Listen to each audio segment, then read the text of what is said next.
कि राधा कृष्णन के जन्मदिन को शिक्षक दिवस के रूप में मनाने का औचित्य क्या है। क्योंकि मेरा मानना है कि डॉक्टर राधा कृष्णन व द्रोणाचार्य को आदर्श शिक्षक मानना शिक्षा जगत की सबसे बड़ी दुर्घटना है। ये कोई आदर्श शिक्षक नहीं रहे। द्रोणाचार्य के नाम से भी बहुत सारे खेल पुरस्कार, कोच वगैरह के नाम, बहुत कुछ हो रहा है, और राधा कृष्ण के नाम से तो पूरा शिक्षक दिवस मनाया जा रहा पूरे देश में। तो ये कैसे आदर्श हैं? इन्होंने ऐसा कोई ढंग का काम किया है क्या? इनके नाम तो बहुत बड़े कलंक लगे हुए हैं। राष्ट्रपति के रूप में हो सकता है वो बहुत अच्छे होंगे, मैं राष्ट्रपति पद की बात नहीं कर रहा, मैं यहाँ शिक्षक के रूप में उनके कर्तव्य की बात कर रहा हूँ जो आज़ादी से पहले उन्होंने काम किया था। देश की आज़ादी से पहले तब वो कोई राष्ट्रपति नहीं थे, तो उस पर मैं बात कर रहा हूँ। बात यहां से शुरू होती है कि डॉक्टर राधा कृष्णन ने एक किताब छपवाई थी लंदन से। वो इंडियन फिलोसॉफी के नाम में से पूरी दुनिया में विख्यात हुई। भारतीय दर्शन, इंडियन फिलोसॉफी, राधा कृष्णन की किताब से तेल का मच गया दर्शन जगत, शास्त्र के जगत में। इतनी शानदार किताब थी, बहुत वाही हुई, बहुत प्रसिद्ध हुए, एकदम से नाम ऊंचा चढ़ गया। वैसे भी कलकत्ता यूनिवर्सिटी के प्रोफेसर थे, काफी अच्छे पद पर थे, पर वो किताब छपने के बाद में दुनिया भर में वो बहुत ज्यादा प्रसिद्ध हो गए। दूसरी तरफ जिस विद्यार्थी की थीसिस थी यदुनाथ सिन्हा की, यदुनाथ सिन्हा ने जब वो किताब देखी तो एकदम से पैरों तले जमीन खिसक गई। उसके पास कुछ था ही नहीं, जो थीसिस थी वो वहां जमा करवा रखी थी, और जैसी उसकी थीसिस थी ठीक वैसी की वैसी किताब छपी हुई थी। पूरी की पूरी किताब 2 भागों में थी, बहुत बड़ी किताब थी, 2000 पेज में छपी। तो यदुनाथ सिन्हा ने देखा कि ये तो मैंने जो बातें लिखी है वही है इसमें, और कुछ है ही नहीं नया, कुछ न जोड़ा है न कोई घटाया है। या तो उसको आ रहा था, उसका शोध था, लंबा समय लगा था उसको शोध करने में, और उसने उस शोध को लिखित रूप में अपने शिक्षक प्रोफेसर राधा कृष्णन को पास जमा करवाया था। उसको कृष्णकांत जी एक और शिक्षक थे, उन्होंने भी रीड किया था। BN सील, ब्रजेंद्रनाथ सील, उनके पास भी जमा करवाया था। उसने मिलाया तो देखा कि ये क्या, ये तो किताब छप गई। इससे पहले बात यहां है कि राधा कृष्ण ने इसको पास नहीं किया, एक तरह से फेल कर दिया, उस थीसिस को दबा कर बैठ गए। यूनिवर्सिटी से खूब पत्र व्यवहार हुआ कि भाई वो थीसिस वापस जमा करवाई जाए, परंतु नहीं, वो थीसिस सीधी की सीधी जैसी थी वैसी लंदन भेज दी गई, और वहां से हूबहू कोमा फुल स्टॉप का भी कोई अंतर नहीं छपवा दी। इतना समय भी नहीं था, जल्दबाजी भी थी, और उसको वापस नहीं लौटाने के पीछे कारण था कि कहीं कोई यह नहीं कह दे कि राधा कृष्ण ने नकल की है। नकल का इल्जाम लगेगा तो उस लड़के पर लगेगा कि उसने राधा कृष्ण की किताब को लिख दिया, उसको कह दिया थीसिस दोबारा बनाए तुम्हारी।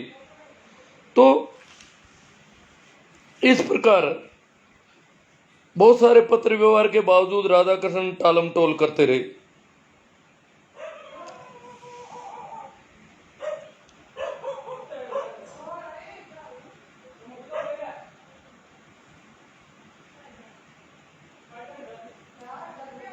यदुनाथ सिन्हा ने कलकत्ता हाईकोर्ट में मुकदमा कर दिया राधा कृष्ण के खिलाफ थीसिस चोरी का।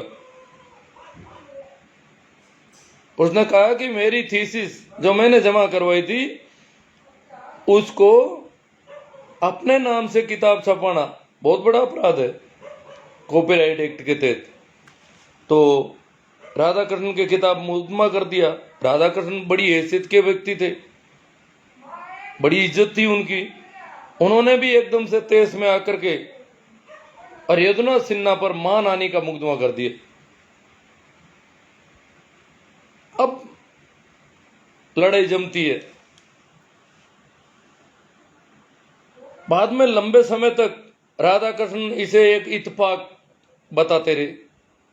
राधा कृष्ण जब कोर्ट में जब राधा कृष्ण की बारी आई उनके वकीलों की, तो बार बार यही कहते कि एक इत्तेफाक है, शोध का विषय एक था। राधा कृष्ण ने जो बुक लिखी वो भी इंडियन फिलोसॉफी पर, और बच्चे ने जो शोध किया वो भी इंडियन, सब्जेक्ट एक था, इसलिए ये मिल रही है, इसलिए एक रूपता है। ये संयोग है, केवल संयोग है। यदुनाथ की थीसिस और इंडियन फिलोसॉफी में जो कोई अंतर नहीं दिखाई दे रहा है वो संयोग मात्र है, अंतर नहीं है। विषय एक था इसलिए अंतर नहीं है। अब जानने वाले सब समझते हैं, एक ही विषय पर एक ही व्यक्ति अगर दोबारा लिखे तो खूब अंतर पड़ जाता है, परंतु ये तो वैसी की वैसी छप गई थी। अब बार बार उनके पास और कोई रटा रटाया एक ही बात है, ये संयोग है। संयोग कोर्ट में ऐसा चलता नहीं। कलकत्ता के अखबार में मॉडर्न रिव्यू, कलकत्ता का अखबार था मॉडर्न रिव्यू, उसने उन दिनों राधा कृष्ण और यदुनाथ सिन्हा के बीच में जो लंबा पत्र व्यवहार था उसको प्रकाशित किया था। इसलिए राधा कृष्ण की वैसे भी बहुत किरकिरी हो रही थी। राधा कृष्णन दबाव में थे।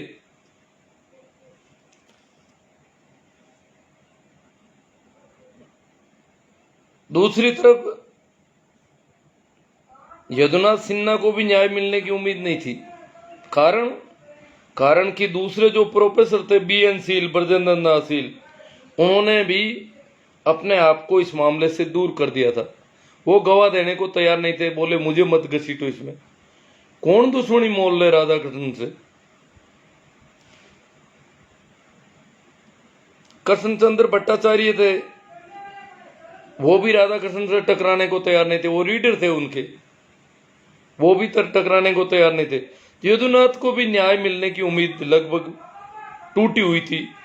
दूसरी तरफ राधा कृष्ण के वकील भी हाथ खड़े कर रहे थे कि जीत होनी मुश्किल है। जजों से भी मिलने की कोशिश की गई, परंतु मामला ऐसा था कि जो पुस्तक प्रकाशित हुई थी और जो शोध था उसकी थीसिस थी, उसमें कहीं कोई अंतर था ही नहीं। कोई मेल घालमेल नहीं कर पाए बिल्कुल, इसलिए चोरी सीधी सीधी पकड़ी जा रही थी। एकदम से राधा कृष्ण भी फंसे गए थे और यदुनाथ भी इसलिए डर गया था कि इतने बड़े आदमी के सामने न्याय मिलना। वो तो बहुत ही हिम्मत की, वो तो गरीब विद्यार्थी था। हाईकोर्ट में मुकदमा करना एक सामान्य विद्यार्थी के लिए उन दिनों बहुत बड़ी बात थी। बहुत गरीब परिवार से आता था। दूसरी ओर जनसंघ के संस्थापक श्यामा प्रसाद मुखर्जी उस समय कलकत्ता यूनिवर्सिटी में वाइस चांसलर थे। उनसे मिले, उनसे कहा कि इस लड़के को समझाओ और कैसे ही करके ये राजीनामा सेट करवाओ। अगर राधा कृष्णन की इज्जत तो तब रहती जब वो केस लड़ते पूरा और लड़के को झूठा सिद्ध करते कि उसने मेरी किताब में से चोरी करके थीसिस छपवाई है। इस लड़के को फेल किया जाए, कोई इसको यूनिवर्सिटी से डिसमिस कर दिया जाए, इसको रेस्टिकेट कर दिया जाए, 2-3 साल के लिए कोई शोध पत्र नहीं छापे, क्योंकि इसने राधा कृष्ण की किताब की चोरी की है। राधा कृष्ण मजबूती के साथ कोर्ट में खड़े होते और न्याय से जीतते उस किताब को। एक तो तरीका वो था, और दूसरी तरफ राजीनामा किया है और अखबारों में खबरें आई उस समय कि 10,000 रुपये भी दिए हैं उस लड़के को। राजीनामा करवाने में श्यामा प्रसाद मुखर्जी जैसी हैसियत थी। तो यदुनाथ भी बहुत समझदार था, उसको पता था कि न्याय मिलना मुश्किल है, पर इतने बड़े आदमी से लड़ नहीं पाऊंगा। और अगर उस समय 10,000 रुपये बहुत मायने रखता था उस यदुनाथ सिन्हा के लिए उन दिनों। ये बात है 1930 और 35 के बीच की।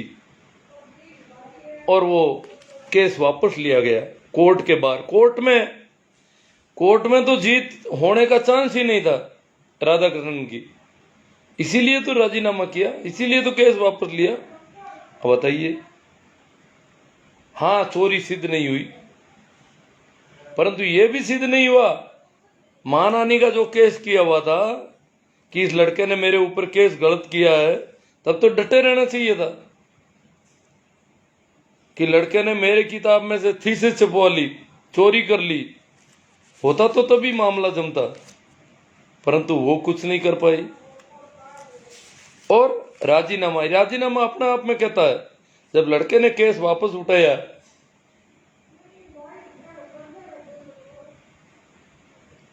केस में कोई अंतिम फैसला तब तक नहीं हुआ था, तो केस विड्रॉल करने से सिद्ध होता है कि राधा कृष्णन डरे हुए थे।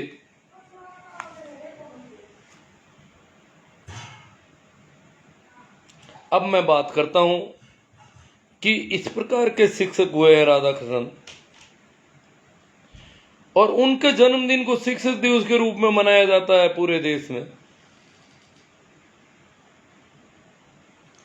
और शिक्षक दिवस के नाम पर शिक्षकों को राधा कृष्ण से प्रेरणा लेने का कहा जाता है।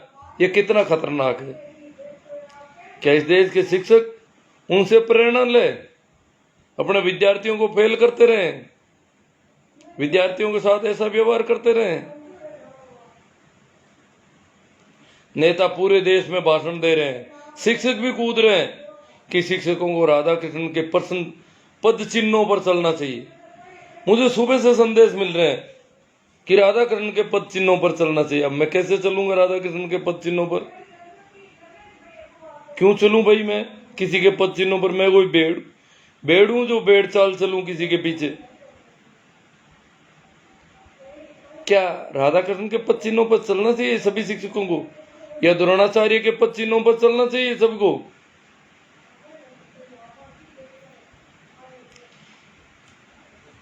अब लोग कह रहे हैं कि राधा कृष्ण शिक्षक थे और राष्ट्रपति बन गए।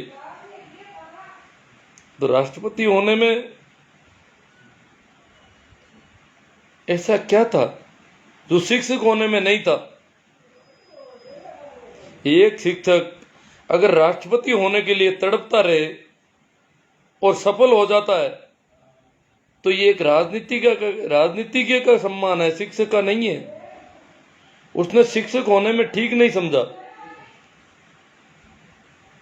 राधा कृष्ण के बारे में मैंने ओशो की किताब में पढ़ा हुआ। ओशो कहते हैं कि खूब चापलूसी की उन्होंने, खूब लोगों की खुशामद की उपराष्ट्रपति के पद तक जाने के लिए।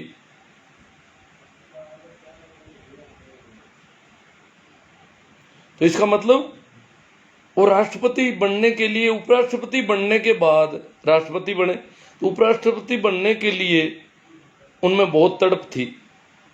अगर कोई शिक्षक ऐसी तड़प रखता है राजनीतिज्ञ होने की, ये शिक्षक का अपमान है, ये शिक्षक होने का पतन है।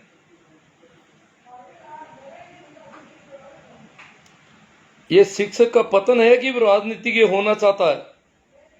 ये कोई शिक्षक का सम्मान नहीं है। शिक्षक का सम्मान तो तब होता है जब कोई राष्ट्रपति शिक्षक हो जाए, कि राष्ट्रपति होने में क्या रखा है, मैं शिक्षक होता हूं, छोड़ो ये राजनीति, मुझे शिक्षक होना है। तब शिक्षक के पैसे की कोई गरिमा होती, कोई गौरव होता कि राष्ट्रपति ने शिक्षक होने को चुना है और राष्ट्रपति के पद को ठोकर मारी है। तब माना जाता है कि यह शिक्षक का सम्मान। यह शिक्षक का कैसे सम्मान हुआ कि एक शिक्षक राजनीतिज्ञ होना चाहता है? यह शिक्षक का सम्मान नहीं, यह शिक्षक का पतन है कि वो राजनीतिज्ञ हो जाए।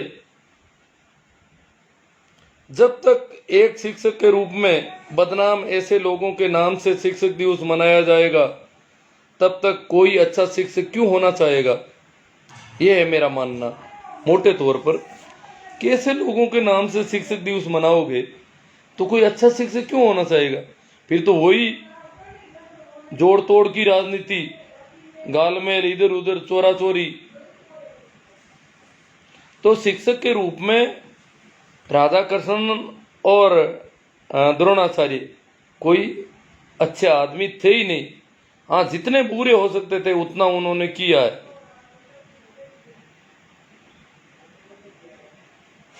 मैं एक और जिक्र कर लेता हूँ, काफी लोग जुड़े हुए हैं। मैं ओशो सन्यासी हूँ, और ओशो ने, ये शिक्षक दिवस तो बहुत बाद की बात है। ओशो कह रहे हैं ओशो जब प्रोफेसर थे तब शिक्षक दिवस की घोषणा हुई कि राधाकृष्णन के जन्म पर शिक्षक दिवस मने। परंतु ओशो जब स्टूडेंट थे और फिलोसॉफी में उन्होंने मास्टर डिग्री कर रहे थे वो, और उनका वाइवा था, और वाइवा में एक प्रोफेसर आए हुए थे, प्रोफेसर सर सैयद, लखनऊ, इस अलीगढ़ यूनिवर्सिटी थे। बहुत माने हुए व्यक्ति थे सर सैयद। उन दिनों फिलोसॉफी के ऑथेंटिक माने जाते थे, वो अथॉरिटी माने जाते थे कि फिलोसॉफी में सर सैयद की कोई हैसियत है। सर सैयद ने ओशो से जो पहला प्रश्न किया उस वाइवा में कि इंडियन फिलोसॉफी और वेस्टर्न फिलोसॉफी में अंतर स्पष्ट करें, ओशो ने उनकी तरफ देखा, उनको दया आ गई उन पर, क्योंकि ओशो ने अपने वाइस चांसलर से कहा था कि इंडिया के टॉप मोस्ट फिलोसोफर जो फिलोसॉफी में ऑथोरिटी माने जाते हैं उनको बुलाया जाए मेरी वाइवा में। क्योंकि वाइस चांसलर ने ओशो से इच्छा पूछी थी कि किसको बुलाया जाए, तो उन्होंने ऐसा कहा था। और जिन्होंने बुलाया उन्होंने ऐसा सवाल किया कि इंडियन फिलोसॉफी और वेस्टर्न फिलोसॉफी में अंतर बताइए। ओशो ने कहा, हद कर दिए, आपका प्रश्न गलत है। मूल रूप से फिलोसॉफी फिलोसॉफी होती है, दर्शन दर्शन होता है। इसमें क्या इंडियन, क्या फिलोसॉफी, क्या वेस्टर्न। जिसने भी सत्य को नंगी आंखों से देखा है, चाहे वो इंडिया का हो चाहे वो यूरोप का हो, उसने वही देखा है। एक ही देखा है। दर्शन अलग अलग भागों में नहीं बांटा जा सकता, इसलिए इंडियन फिलोसॉफी और वेस्टर्न फिलोसॉफी नाम देना भी गलत है। सर सैयद एकदम से अचंभित हो गए। ओशो के जो प्रोफेसर जो उन्हें पढ़ाते थे, BN राय ने ओशो को टक्कर मारी कि ऐसा मत करो, ऐसी बातें मत करो। ओशो ने कहा, नहीं, आप बीच में नहीं पढ़ोगे, मैं बात इनसे कर रहा हूं। राय डर रहे थे कि कहीं फेल नहीं कर दे। ओशो ने कहा कि आपने ये जो दोनों ही बुक्स हैं, वेस्टर्न फिलोसॉफी जिस लेखक की बुक थी और उसको उस बुक पर नोबेल पुरस्कार मिला है, उसने कहा ये पुस्तक गलत है। मूल रूप से नोबेल पुरस्कार मिलने से आप इसके दबाव में आ जाते हो कि नोबेल पुरस्कार मिला हुआ है, मिली हुई पुस्तक है। उस व्यक्ति की और बहुत सारी कृतियां थी जो बहुत ही अच्छी थी, और उसके लिए तो उसको बहुत प्रताड़ित किया गया था। एक ही कृति उसने पता नहीं कैसे ऐसी वेस्टर्न फिलोसॉफी लिखी और उस पर नोबेल पुरस्कार दे दिया। उसने कहा कि वो वास्तव में बहुत अच्छे लेखक हैं, परंतु ये कृति उनकी ठीक नहीं थी, उस पर नोबेल पुरस्कार मिलता है। पुरस्कार सामान्यतः ऐसी कृतियों पर मिलता है। क्योंकि इंडियन फिलोसॉफी पर राधाकृष्णन भी लगभग 25 बार लेटर लिख चुके थे नोबेल पुरस्कार के लिए कि नोबेल पुरस्कार मिले मुझे। बहुत तड़प थी उनको। उसने कहा कि दूसरी वो जो पुस्तक इंडियन फिलोसॉफी है, वो किताब तो आपको पता है चोरी की है। वो तो एक गरीब बच्चे की चोरी की थी उन्होंने, उन पर मुकदमा भी चला था और ले दे करके उनमें सलटारा हुआ था। सर सईद हाँ भरने लगे। तो वाइस चांसलर ने सर सईद को पूछा क्या ये बात सही है क्या? सर सईद ने कहा मामला तो यही हुआ, वो बुक राधा कृष्ण के नाम से चलती जरूर है परंतु उनकी है नहीं। अगर हम छाती पर हाथ देकर कहें तो वो किताब वो उस बच्चे का शोध पत्र है। हालांकि उस बच्चे ने भी बाद में हिंदू दर्शन के नाम से छपवाया उसको। वो इंडियन फिलोसॉफी इंग्लिश में छपी थी और इस प्रकार ये सारे सब तथ्य हैं। कोर्ट में जो कुछ हुआ, जो जितने भी पत्र व्यवहार हैं, वो सारी चीजें पड़ी है, आज भी मिल जाती है। अब कब तक ये शिक्षक दिवस मनाया जाएगा इनके नाम से, ये देखते हैं, आगे समय बताएगा। क्योंकि सोशल मीडिया का जमाना, वो मीडिया ये भी फैल रहा है। मैं देख रहा हूं कि 2 साल पहले 3 साल पहले शिक्षक दिवस पर मुझे जितनी गालियां मिली थी उतनी आज नहीं मिल रही है।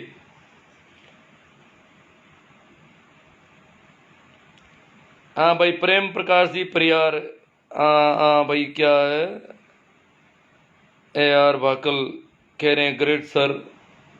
मुकेश जी, चूनाराम जी, हाँ 1 मिनट, एक सवाल था यहाँ। हाँ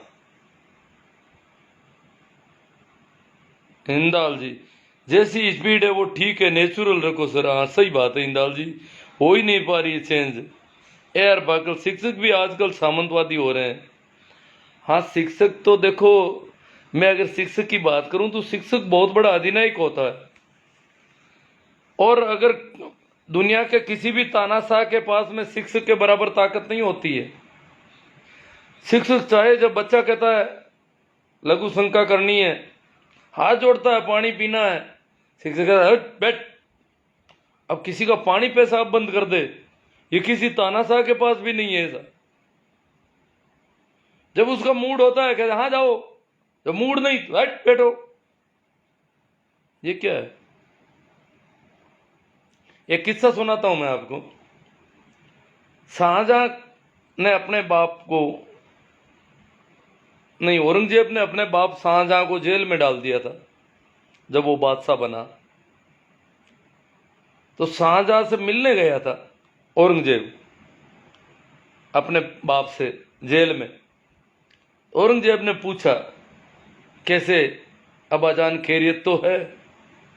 बोला और सब खैरियत है। बोलिए और जो भी इच्छा है आपकी। अब शाहजहां भी जानता है जेल से तो ये छोड़ेगा नहीं, कारागृह में तो ये रखेगा ही। बोला कि एक थोड़ी सी है। बोलो क्यों, बताइए।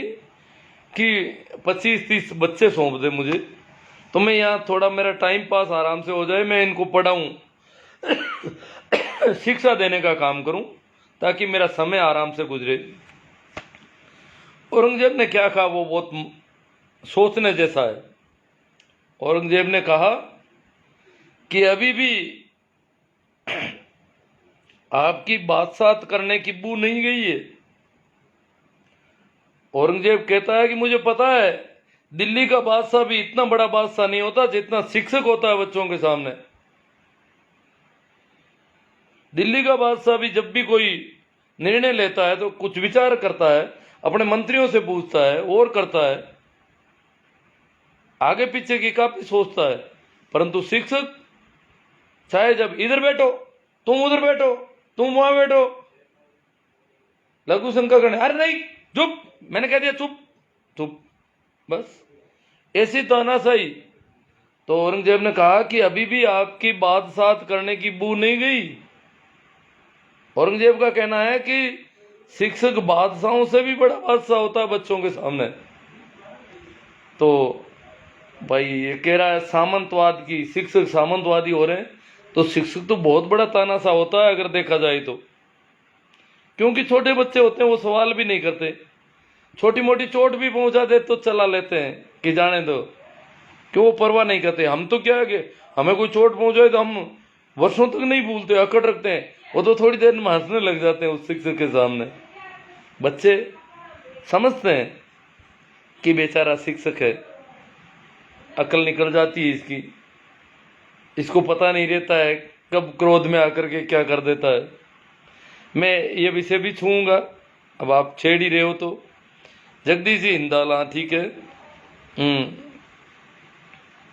हाँ, डी के नाई को कह रहे हैं एस आर कल्याण सुन लो सब मालूम हो जाएगा। वीर केरू, जगदीश जिंदाल जो पीड़ा, हाँ ठीक है। रामचंद्र जी जाट बलारा, नेम जी सोमड़वाल, नानू राम जी गोदारा, मेरे आदर्श गुरु स्वामी केशवानंद जी।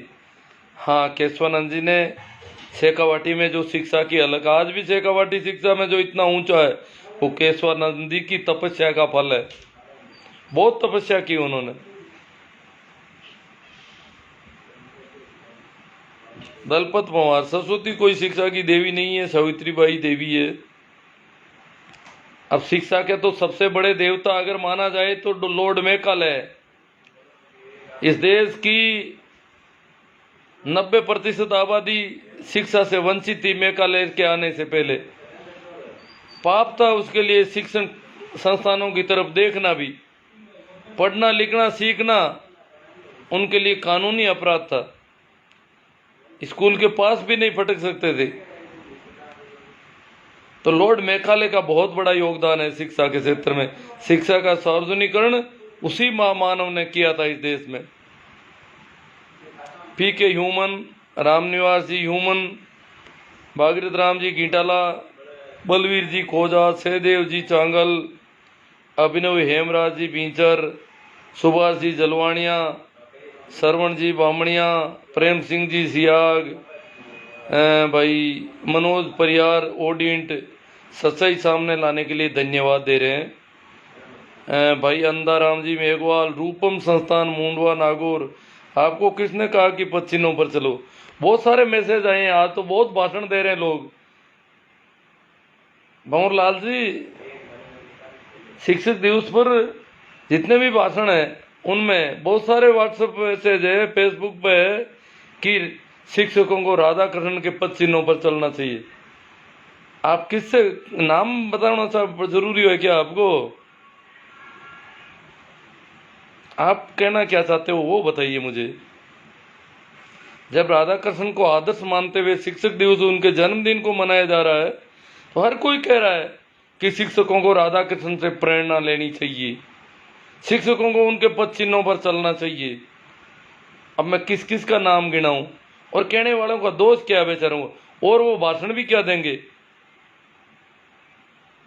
ये तो कहने से रहे कि कोई राधा कृष्ण से प्रेरणा नहीं ले, कोई उनके पद चिन्हों पर नहीं चले।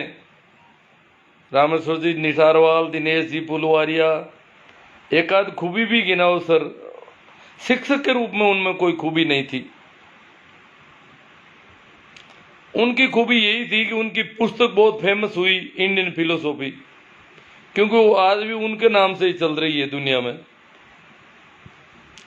देवीलाल जी गोदारा, द्रोणाचार्य एक ही श्यालु कुंठित इंसान थे जो ब्राह्मण होते हुए भी राजा द्रुपद की किसी बात संभावित भूल भी कह सकते हैं को इतना रुष्ट हुए कि उनके विरोधियों के यहाँ चले गए और उनके राजपुत्रों को शिक्षा देकर गुरु दक्षिणा के रूप में राजा द्रुपद को हराकर अपने कदमों में डलवाकर जबरन उनका, आप बहुत ज्यादा अकड़ थी उनमें, आधा राज्य हड़प लिया था। मतलब खुद में सामर्थ्य नहीं था। आप अंदाजा लगा सकते हैं कि इस प्रकार, मतलब ये तो शिष्यों का शोषण हुआ, शिक्षा देना नहीं हुआ। देवीलाल जी गोदारा, भंवरलाल जी ने खूबी पूछ ली है। तो राधा कृष्ण जी के बारे में यह कहा जाता है कि डॉक्टर राधा कृष्णन के 5 लड़कियां हो गई थी, बाद में जाकर पुत्र हुआ, और लड़कियों की शादी कहते हैं बहुत छोटी उम्र में कर दी। शिक्षा दीक्षा से भी लड़कियों को वंचित रखा। बड़ी हैसियत के आदमी थे। लड़कियों को कम से कम शिक्षा तो दिलवाते, क्योंकि उनसे बहुत पहले लॉर्ड मैकाले हो चुका था। कानूनन शिक्षा देने का हक लड़कियों को बहुत पहले मिल चुका था। लड़कियां शिक्षा ले रही थी उस समय तक। तो देवीलाल जी को, एक दलित शिष्य को शिक्षा देकर न देकर भी दक्षिणा में अंगूठा मांगने काटने वाले कथित आचार्य महागुरु। देवीलाल जी गोदारा कहते हैं महागुरु तथा अपने ही शिष्य का शोध चुरा कर हूबहू नकल करने पुस्तक के रूप में छपाने वाले शिक्षक को शिक्षक उसका भरपूर नमन। मतलब आग थू थू कर रहे हैं ये तो। ज्ञान देने वाले भी इतने बेईमान है, फिर भी मेरा देश विश्व गुरु है, महान है। खैर, बच्चों को अच्छी शिक्षा देने वाले सभी योग्य गुरुजनों को सादर प्रणाम। गुरुओं को शिक्षा का महत्व केवल एक दिन याद करने के मात्र। हमारे असली गुरुओं महात्मा ज्योतिबा फूले, सावित्रीबाई, देवीलाल जी गोदारा ने काफ़ी लंबा लिख दिया है। भंवरलाल जी चौधरी रूपम चाणक्य की एक शिक्षक ही थे। हाँ, चाणक्य भी बहुत कुंठित व्यक्ति था, उसमें भी बहुत तकड़ी अकड़ थी। किस्तूर जी अंबानी, ये भी शिक्षक हैं किस्तूर जी हमारे। महावीर जी रोज, राष्ट्रपति हो तो कोविंद जी, मुर्मू जी, प्रतिभा जी पाटिल भी बने हैं, सब में किसी की मेहरबानी से बने हैं। भंवर जी चौधरी जन्मदिन भी गलत मानता है, फिर भी मनाए जा रहे हैं। गुरुजी लेने वाला ज्ञान ले लेंगे, नहीं तो उनके दिमाग में कचरा भरा है, कभी नहीं ज्ञान पाएंगे, बस अपनी जिंदगी में ज्ञान बांटते रहे गुरुजी। प्रेम जी सियाग, शिक्षक का राजनेता बनना शर्म का विषय है और राजनेता का शिक्षक बने तो गर्व करना चाहिए। प्रेमाराम जी सियाग कह रहे हैं। प्रेम सिंह जी सियाग, भंवर जी चौधरी जन्मदिन 5 सितंबर की जगह 20 सितंबर मानते हैं, खुद अपने बेटे उनके बेटे ने बताया। अब बताओ, इसमें भी कोई विवाद है? और तो अगले साल आपके जन्मदिन को मनाने का विचार है, वो आपकी मर्जी है। मेरा जन्मदिन मुझे पता ही नहीं है, आप जन्मदिन पता कर भी नहीं पाओगे। उन दिनों कौन याद रखता था किसका जन्मदिन कब है। रूपम संस्थान मुंडवा नागौर कह रहे हैं, भंवर जी मुंडवा ही है। तो शिक्षक को मशीन से मानव बनाने की जिम्मेदारी विद्यार्थियों की है। हाँ, ठाकुर सारण, नमस्ते सर। भागीरथ राम जी गिंटाला, दिनेश कुमार जी वर्मा, डीके नाइक, सुखराम जी मेघवाल, सच्चाई कहने वो बताने के लिए धन्य बहुत सनी, जय हो गुरुदेव। चलो, काफ़ी हो गई। देखो, बहुत सारे कमेंट बच गए होंगे, क्योंकि हो सकता है कोई लोग नाराज़ भी हुए हैं। व्हाट्सएप पर कुछ लोग नाराज़ हुए थे, काफ़ी लोग, काफ़ी तनातनी भी हुई थी 1-2 जगह आज दिन में। तो आप में भी हो सकता है कोई ऐसे कमेंट हो। मैंने जानबूझकर किसी कमेंट को नहीं छोड़ा है। धन्यवाद, आपने सुना, इसके लिए आभार। और आपने जो भी लाइक, शेयर, कमेंट वगैरह किए हैं उसके लिए आभार। और अगर इस बात को आप ठीक समझते हैं तो और दूर दूर तक फैलाने के लिए इसे फैलाने में मदद करें, लाइक, कमेंट और शेयर के जरिए। एक कोई आया है, हमारे गुरु गोरखनाथ जी है भाई। हाँ, गोरखनाथ जी तो बहुत पहले हो गए, भरतरी के गुरु थे, भरतरी को निहाल कर दिया उन्होंने। ठीक है, तो फिर मिलेंगे। सभी को मेरा एक बार फिर प्रणाम, राम राम, नमस्कार।